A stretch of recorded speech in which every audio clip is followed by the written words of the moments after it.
फिर क्या बताते हैं कि नर नारायण देह पातू फेर 84 जाही। परमात्मा जैसा शरीर मनुष्य का आपको मिला है, परमात्मा का ऐसा ही मनुष्य सदृश शरीर है, इसलिए परमेश्वर को भी पुरुष कहते हैं। और उस पुरुष ने मनुष्य को अपना शरीर दिया है तो मनुष्य को भी पुरुष बोलते हैं। तो क्या बताते हैं कि परमात्मा का जो मटेरियल है शरीर का वो हमारे जैसा नहीं है। असनाविरम शुक्रम अकायम, असनाविरम, उसका शरीर माता पिता के योग से बने शुक्र का नहीं है, उसकी शरीर में नाड़ी आदि का व्यवस्था नहीं है, वो स्वयंभू है, परिभू है, वो कबीर मनीषी है, सप्रियागात है, सबसे प्रथम देहधारी वही परमात्मा है।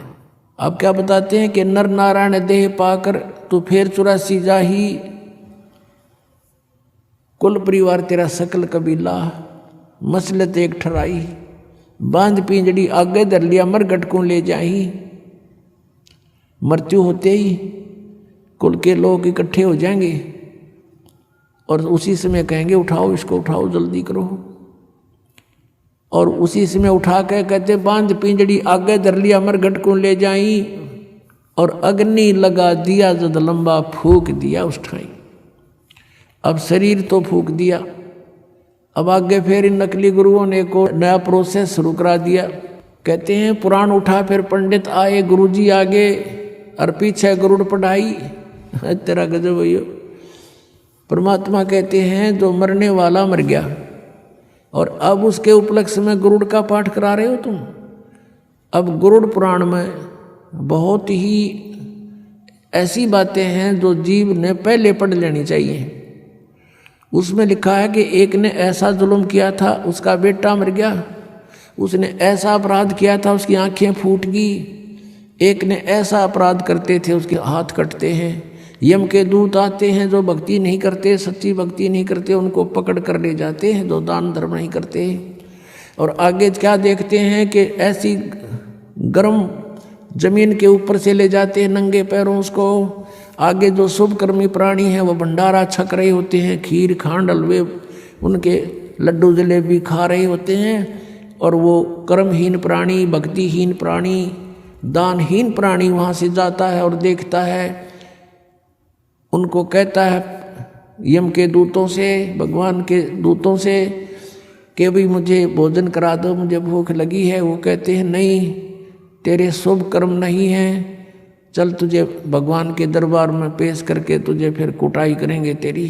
तो कहते हैं परमात्मा का कहने का उद्देश्य ये है कि वेद पुराण उठा फिर पंडित आगे पाछे गरुड़ पढ़ाई, कि उसको गरुड़ पुराण का पाठ पहले कराना चाहिए था, पहले सुनाना चाहिए था। वो बुराइयां बचता, डरता और शुभ कर्म कर जाता और उसकी दुर्गति ना होती। वो तो गधा बन गया और पाछे उसका गरुड़ पुराण का पाठ करा रहे। अब क्या फायदा मरने के बाद मुंह में घी डालने का।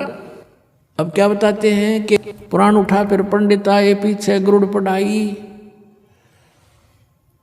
और फिर बताते हैं नर से तीतु पशुआ कीजिए गद्दा बैल बुनाई, ये 56 भोग कहा मन भोरे की तो कुरडी चढ़ने जाई। पुणात्मा परमात्मा ने हमें बताया है, वह सच्चाई है कि कबीर ये माया अटपटी और सब गट आण अड़ी, वह किस किस ने समझाऊं या कुएं भांग पड़ी।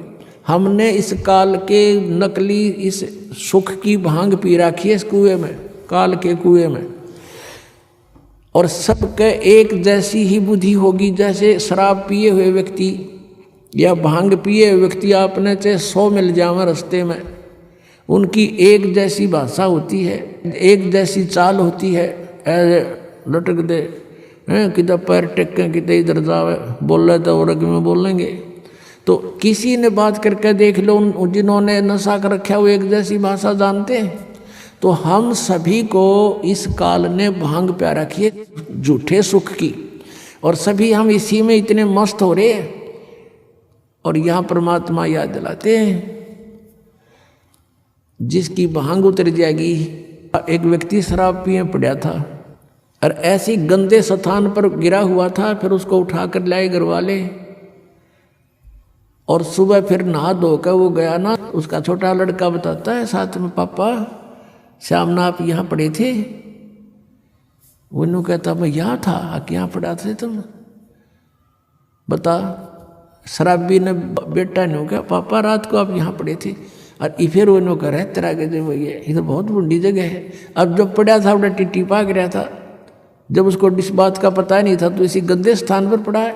तो हम आज जिस स्थान में रह रहे हैं ये ऐसी सतिथि में रख रखे हमारे को। और जब यह भांग उतरेगी आपकी, आपका ताला बेली लाग जाएगी, अंतःकरण में उचाटी पैदा हो जाएगी।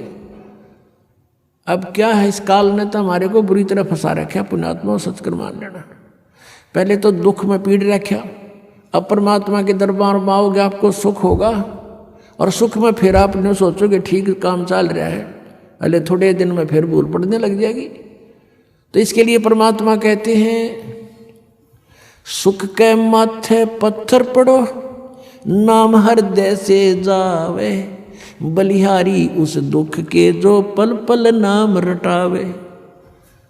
अब कबीर साहब कहते हैं आपने ये धारणा बनानी चाहिए कि आग लगाई से सुख का जिससे भगवान की भूल पड़े। हे भगवान ऐसा सुख भी ना देना जिससे आपकी भूल पड़े, ऐसा दुख भी दिए रखना परमात्मा। धन्य है वो दुख जिससे आप याद आओ, आपके ऊपर कष्ट आए, आपने सब जगह ट्राई की, नहीं बात बनी, आप यहाँ भी ट्राई करने आए हैं कुछ तो।